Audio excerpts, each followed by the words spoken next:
देखो, श्रीमद् भागवत वियोग का ग्रंथ है। वियोग में गोपियों ने भगवान श्री कृष्ण को पाया, और श्रीमद् भगवत गीता योग का ग्रंथ है, जहां विषाद भी योग हो जाता है। पर श्री रामचरितमानस प्रयोग का ग्रंथ है।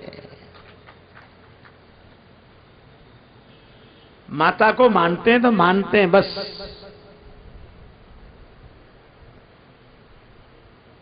कुछ लोग, हम लोग राम जी की प्रशंसा करते हैं, यही राम जी के चरित्र का समुज्ज्वल पक्ष है। और कुछ लोग इन्हीं बातों को लेकर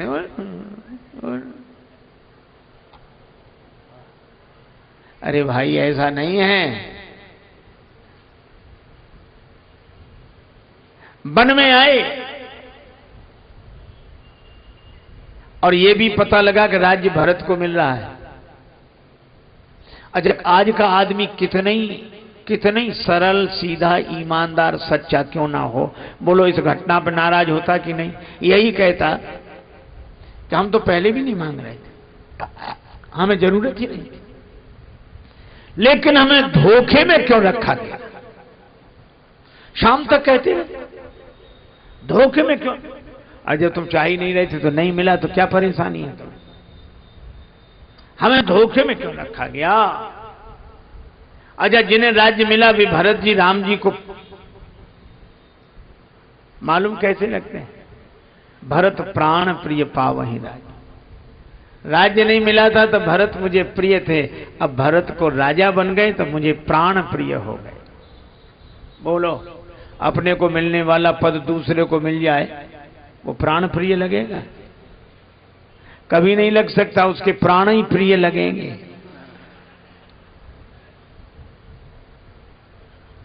मैं यही कहता हूं कि हम लोग राम कथा सुनते हैं, हम लोग राम कथा जीते हैं, और जरा जरा सी बात में क्यों भाई? राम कथा सुनते हैं और किसी ने कुछ मजाक में ही कह दिया थोड़ा ही सा, तो मत बोलना। एक जरा सी बात पे बरसों के याराने गए, हम संबंध भूल गए, उम्र भूल गए। जरा सी बात, एक जरा सी बात पे बरसों के याराने गए, लो चलो अच्छा हुआ कुछ लोग पहचाने गए। राम जी की कथा सहनशीलता सिखाती है, और सहनशीलता सबसे बड़ा तप है। हमारे गुरुदेव कहते थे, तन को बलि बनाओ ऐसा सहले सर्दी बरसा घाम, और मन को बलि बनाओ ऐसा टेक न छोड़े आठों याम। आप क्या समझते, सुख सुविधाओं में हम कमजोर होते हैं? हमने अपने बचपन के दिन देखे हैं, आपने भी देखे होंगे, तब इतनी सुख सुविधाएं नहीं थी, बिजली भी नहीं थी। पढ़ते काय में थे, लैंप बनाते थे, और लैंप भी कैसे मालूम? छोटी सी शीशी कांच की, उसके काग में छेद कर लिया, बनाकर शाम को उसी से पढ़ते थे, और सोते समय उसी को बुझा देते थे।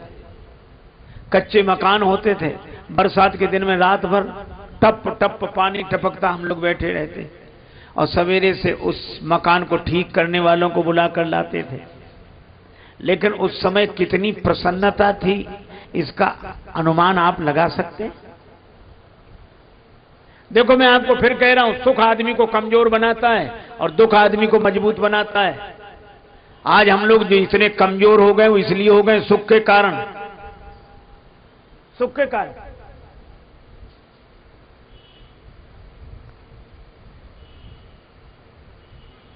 क्या कूलर एसी है ही नहीं?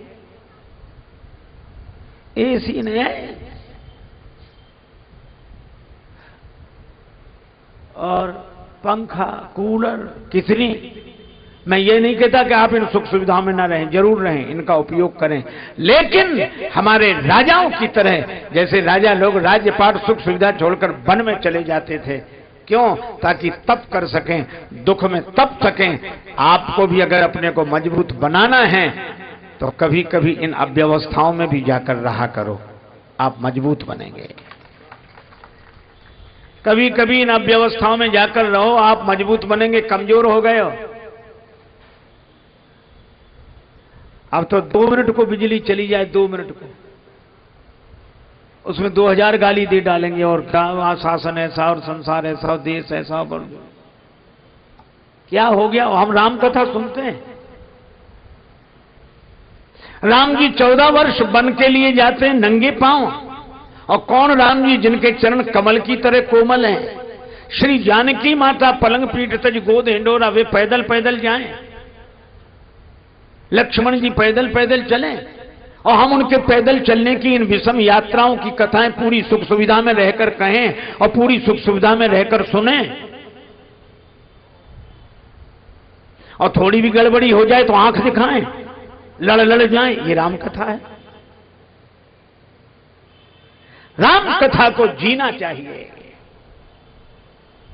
और नहीं तो हमारी वैसी दशा। एक हवाई जहाज जा रहा था, तो अचानक उसमें 2 खराबी आई। वो तेजी से चलने लगा, पर दिशा सूचक यंत्र खराब, तो पता नहीं किधर जा रहा है। तो हवाई जहाज के चालक ने कहा, पायलट ने कहा कि एक आपको 2 सूचनाएं दी जा रही, एक बड़ी दुखद है, एक बड़ी सुखद है। क्या? बोले दुखद तो यह है कि इसका दिशा सूचक यंत्र खराब हो गया, हमें पता ही नहीं लग रहा है कि हम किधर जा रहे हैं, हमें पता नहीं चल रहा है कि हम किधर जा रहे हैं। लेकिन एक सुखद खबर है। क्या? हवाई जहाज पहले से ज्यादा तेज चलने लगा है, तो जिधर भी जा रहे हैं बड़ी तेजी से जा रहे हैं। आज हम लोगों की यही हालत है, कोई कहे भले ही नहीं, पर सब अनुभव करते हैं। हमें ये पता ही नहीं कि हम किधर जा रहे हैं, पर जिधर जा रहे हैं बड़ी तेजी से जा रहे हैं। भगवान राम की बात मैं कह रहा हूं। राज्य चला गया, भाई को राज्य मिला, उसे प्राण प्रिय कहा, और जिस कैकेयी माता ने इतना प्रेम किया उसी ने निकाल दिया। पर राम जी की ऐसी दशा हुई कि श्रृंगवीरपुर के राजा निखाद ने ठहराया, उससे भी कहा कि केवट से मैं नाव मांगूंगा, तुम नहीं। मित्र है राजा, राजा के आदेश पर तो नावें आकर खड़ी हो जाती, पर नहीं, राम जी ने खुद नाव मांगी। अच्छा आप एक बात करो कि राम जी ने नाव मांगी और केवट नाव नहीं लाया, ऐसा अपने साथ हो जाता तो रोते कि नहीं? क्या आज ऐसे भी दिन आ गए? इतना बड़ा राज और घर वालों ने छुड़ा लिया, और ऐसे दिन कि हमें नाव मांगनी पड़ रही, और इतने बुरे दिन आए कि नाव लेकर केवट आ नहीं रहा है? कोई बात नहीं, समय की बात है, अनुकूल समय आने दो। राजा बनते सबसे पहले तुझे ही नहीं पकड़वाया तो हमारा नाम नहीं, यही सोचती। लेकिन राम जी ये नहीं सोचते, केवट ने मना किया, और भगवान उस दशा में भी बेहसे करुणा है। भगवान राम मुस्कुराते हैं। अपनी परिस्थिति खराब है, राम जी मुस्कुराते हैं। दूसरों की हंसी उड़ाना आसान है, उपहास करना आसान है। अरे ये कोई बात हुई? अपने पर संकट आए उस समय मुस्कुराओ तो वीर पुरुषों का काम है। दिल दे तो इस मिजाज का परवरदिगार दे, जो रंज की भी घड़ियां खुशी से गुजार दे। समुद्र मथा गया, अमृत पाने के लिए विष निकल आया। अमृत पिया देवताओं ने, विष पिया भगवान शंकर ने, तो अमृत पीने वाले तो देव रह गए और विष पीने वाले महादेव हो गए। मुस्कुराकर जिसको गम का जहर पीना आ गया, ये हकीकत है जहां में उसको जीना आ गया।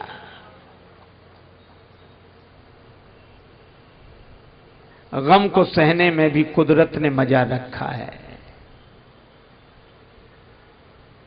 भगवान राम का चरित्र सुनते हैं तो हमें उस चरित्र से प्रकाश लेना चाहिए जिंदगी में।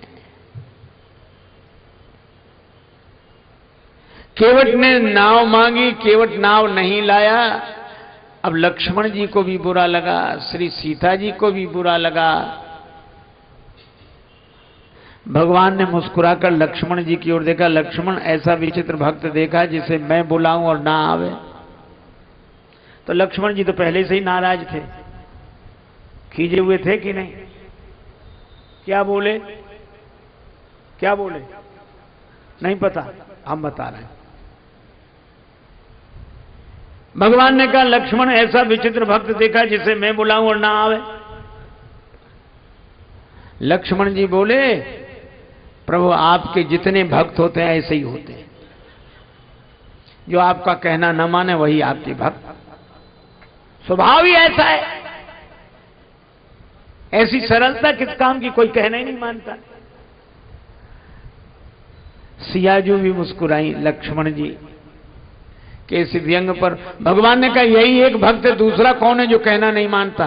कहा एक है सुमंत जो रथ में बैठे, एक है केवट जो नाव में बैठा है। सुमंत से आपने कहा कि रथ लेकर जाओ और केवट से कहा कि नाव लेकर आओ, तो एक को भेजते हो तो वो जाता नहीं, दूसरे को बुलाते हो तो वो आता नहीं। ना ये कहना माने ना वो कहना माने।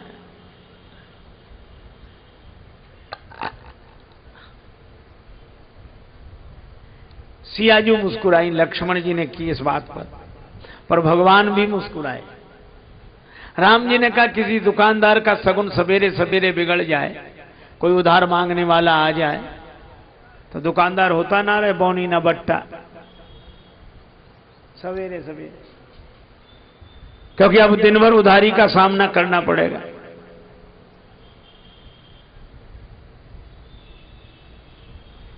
भगवान कहते इसी तरह हमारी यात्रा का सगुन बिगड़ गया।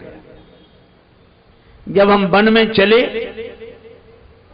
तो वनवास केवल हमें हुआ था। क्या लिखा है? 14 बरस राम बनवासी बनवासी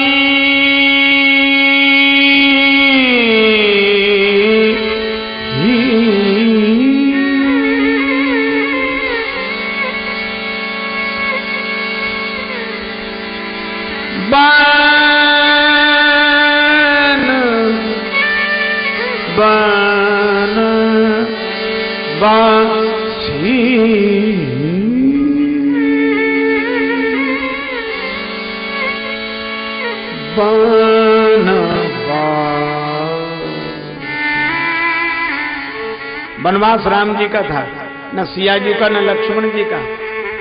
पर राम जी ने कहा कि हमने आप दोनों को मना किया था कि हमारे साथ वन मत चलो। दोनों बोले हाँ किया था। बोले फिर आप दोनों ने कहना माना? दोनों बोले नहीं माना। भगवान ने कहा हम समझ गए थे कि यात्रा के शुरू में ये हाल है तो आगे जितने मिलेंगे सब ऐसे ही मिलेंगे।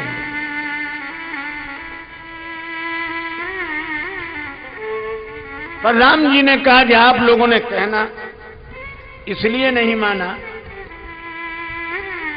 क्योंकि आपका मुझसे प्रेम है, और मुझे लगता है कि केवट अगर कहना नहीं मान रहा है तो यह भी बड़ा प्रेमी होगा। बोले इसके जीवन में प्रेम तो दिखाई नहीं दे रहा है। भगवान बोले केवट के जीवन में प्रेम का दर्शन है, प्रेम का प्रदर्शन नहीं। प्रेम का दर्शन होता है, प्रदर्शन नहीं। ऐसे प्रदर्शन करने वाले तमाम प्रेमी मिलेंगे। क्यों? जो भी मिलता है भैया आप तो हमें प्राणों से ज्यादा प्रिय हो, कहते कि नहीं? प्राण प्रिय, प्राणाधिक प्रिय। और दिन भर एक से ही नहीं कहते कि प्राण से ज्यादा प्रिय। दिन में 50 आदमी मिले प्राण से ज्यादा प्रिय, भैया मेरे प्राण। है? और ये तो भगवान की बड़ी कृपा है कि प्राण ये सुन के नाराज नहीं होते, नहीं तो प्राण नाराज हो जाएंगे। हमसे ज्यादा प्रिय मिले तो इन्हीं को रखो, हम जा रहे हैं। और जब बोलो अगर ऐसी घटना हो जाए तो फिर कोई कहेगा प्राणों से अधिक प्रिय। ये प्रेम का प्रदर्शन है।